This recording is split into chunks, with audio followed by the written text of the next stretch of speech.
Have you ever wondered what your body is made of? Like really made of? Let's shrink down to the microscopic level and take a journey into the incredible world of the cell. Every living thing, plants, animals, humans, even bacteria, is made up of cells. And these cells, they're not just empty bubbles. They're buzzing with activity, almost like tiny cities where each part or organelle plays a special role to keep everything running smoothly. So whether you're looking at a leaf or your own skin under a microscope, you're looking at an entire world of organized chaos. Welcome to Cell City. Let's start with the border of this microscopic city, the cell membrane. It's like the protective wall around a castle, or the security gate at the airport. The cell membrane is a thin but tough outer layer that controls what comes in and what goes out. It lets in the good stuff like nutrients and oxygen and keeps out harmful substances just like a strict bouncer at a party. Inside the cell, everything floats in a jelly-like fluid called the cytoplasm. Think of the cytoplasm as the roads, the sidewalks, and the public spaces where all the organelles are placed and move around. It's not just a filler, it's where chemical reactions happen, where materials are transported, and where the whole city stays alive and busy. Right at the center of the cell is a large round structure that looks like a boss's office. That's the nucleus, the control center or brain of the cell. The nucleus holds your DNA, which is like the instruction manual or blueprint for everything your body does. DNA tells the cell how to grow, how to divide, and even what kind of cell it's going to be. If the cell were a company, the nucleus would be the CEO giving out orders to the departments.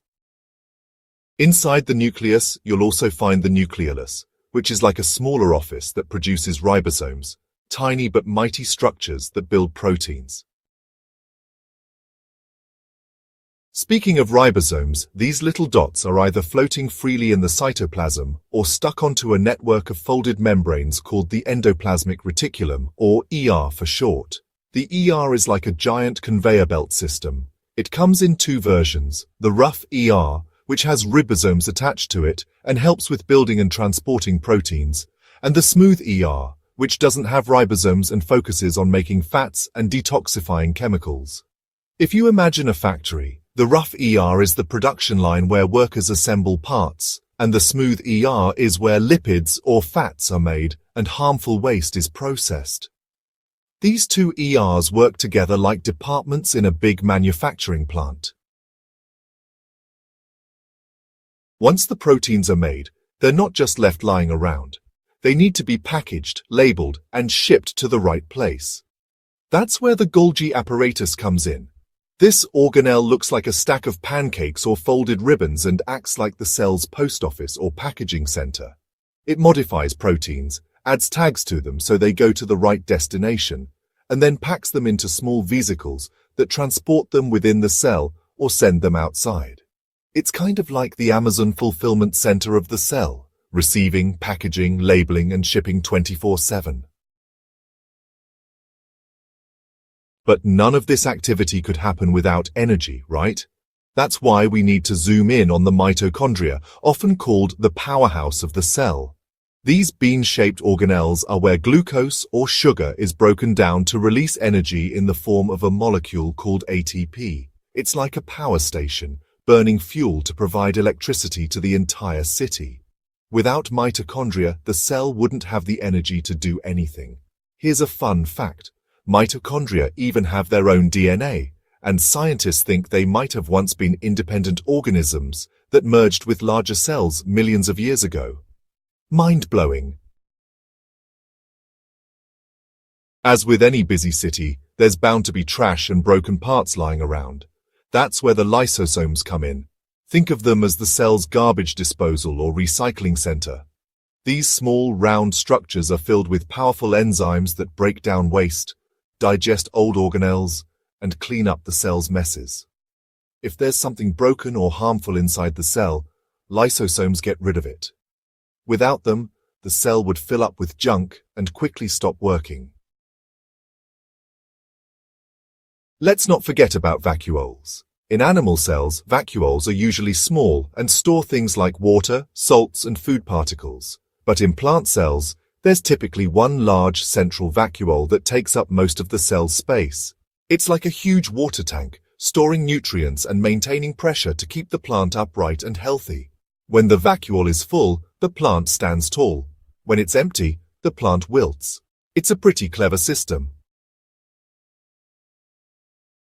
So far, most of what we've seen applies to both animal and plant cells, but plant cells have a few unique features that make them extra special. First, they have a cell wall, a strong, rigid layer outside the cell membrane. This wall is made of cellulose and gives plant cells their firm structure.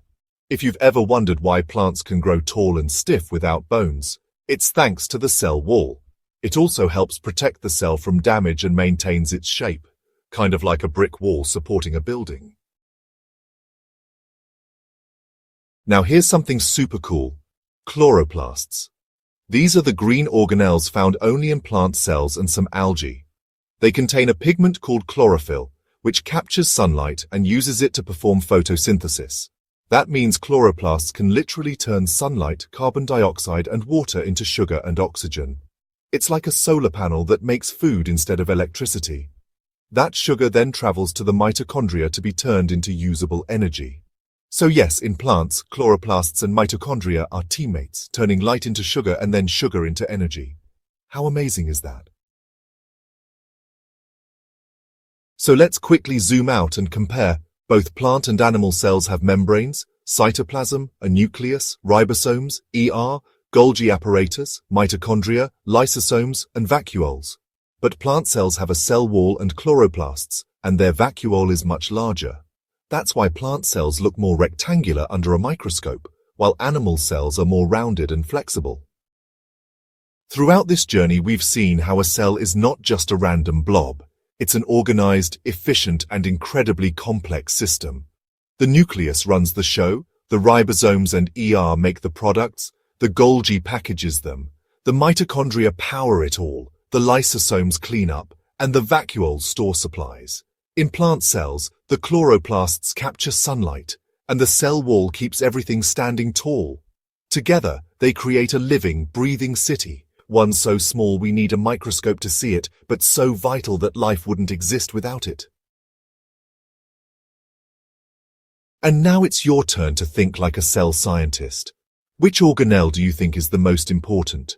Is it the mitochondria powering every move, the nucleus giving out orders, or maybe the chloroplasts making food from sunlight? Let us know what you think in the comments below. We'd love to hear your opinion. And if you enjoyed this tiny tour through Cell City, don't forget to like, subscribe, and hit that bell icon